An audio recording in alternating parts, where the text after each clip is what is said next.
میری آواز سنیے، میں ایک ماں ہوں، میں وہ ماں ہوں جو راتوں کو جاگ کر بچوں کو لوریاں دیتی تھی۔ آج وہی لوری میرے لبوں پر ہے، مگر سننے والا کوئی نہیں۔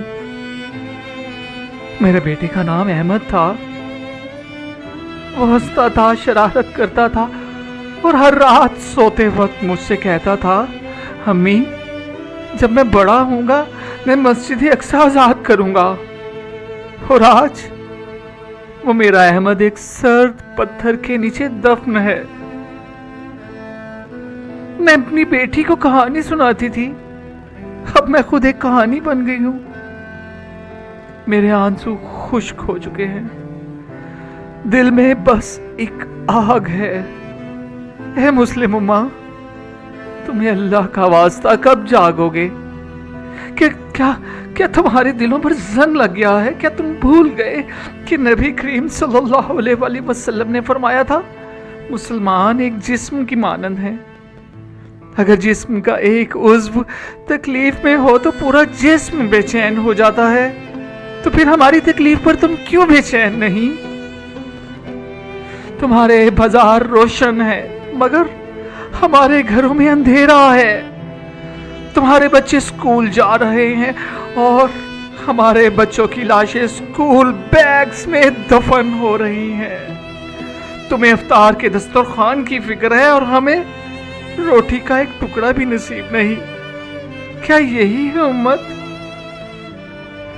بے شک اللہ تعالیٰ قرآن مجید میں فرماتے ہیں، مومنوں سے ان کی جانیں اور ان کی مال خرید لیے گئے ہیں، اس کے بدلے میں ان کے لیے جنت ہے۔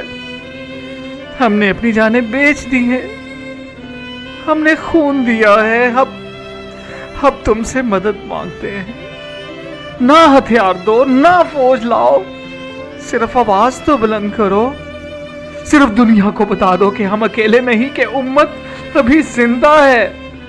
میں روز قیامت اپنے رب سے شکایت کروں گی اور پوچھوں گی، اے رب وہ امت کہاں تھی، وہ امت محمدیہ کہاں تھی جب ہم چیخ رہے تھے؟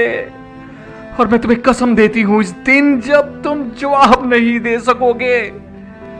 یا اللہ ہماری فریاد سن، ہمیں صبر دے، ہمیں طاقت دے، اور اے رب جو خاموش رہے انہیں بھی ہمارے درد کا مزہ چکھا دے۔